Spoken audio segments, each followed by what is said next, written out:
we're going to go to the head of the frontier here. We're going to outsource and open source our costs to do this, and we're going to share that.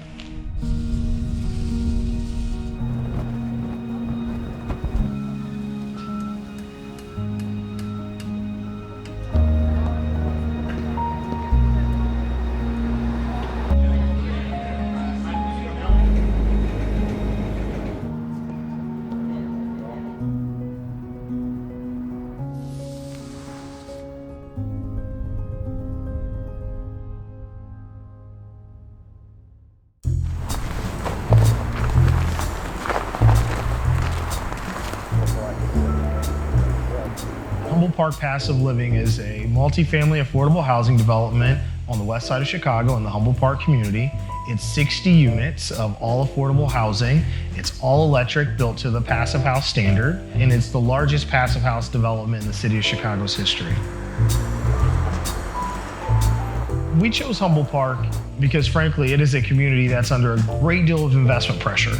There's a lot of pressure in Chicago coming out of the West Loop and Garfield Park and into kind of East Humboldt Park, if you will, and it's going west very quickly. And so what we wanted to do is kind of put a stake in the ground and say, we're going to create some dedicated spaces that are affordable for the next generation to stay here, regardless of the investment pressures that are there, and they are real. And so while we're going to be here, we might as well do the most sustainable project that's very intentional about being inclusive.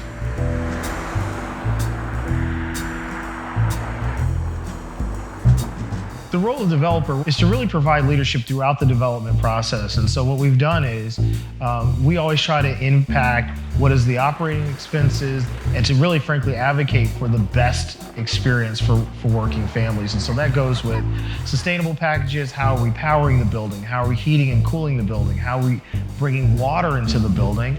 And then, frankly, just pushing our design and constructing team, frankly, to think holistically about our approach, whether that's being the most sustainable, operating at the most efficient level, and are we being the most inclusive in our thought process and making it constructible. A developer should consider sustainable solutions as a long-term thesis to their investment strategy, because if you're a long-term holder, keeping operating expenses low helps your ability to continue to keep the finances in order, as well as you're going to keep tenants longer if they feel like the building is operating in a manner that is befitting for them. If I can keep your operating expenses 1/3 or a half of your neighbors, then you're probably going to want to stay in one of our buildings versus going somewhere else.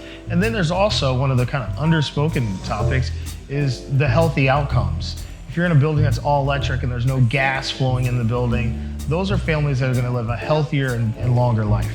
Why we made the decisions with Humboldt Park Passive Living really is to hyper focus on lowering expenses for working families. So when you combine all electric with passive standards on the efficiency scale, with rooftop solar, we can cut families' utility bills in half. That's a big deal. And in this current environment where people are really kind of tightening their belts and kind of dollar for dollar on everything, if I can save a family an extra $75 a month, it goes a great, great long way.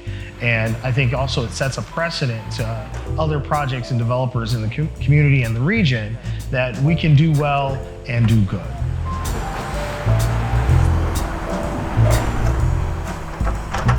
My vision for the Humboldt Park Passive Living impact on the community is a couple-fold. One, what we'd like to see is some of the ancillary and the kind of ripple effect investments happening.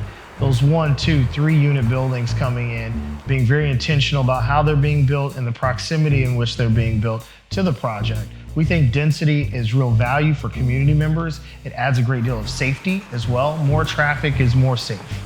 Also, in addition, we're bringing retail to the community. In goods and services, it matters. And so we want that kind of helps build a whole community. That's part of the impact. Also, frankly, we're creating a lot of jobs in the neighborhood. Those are local builders, those are local electricians, there's a local carpenter, local excavating team.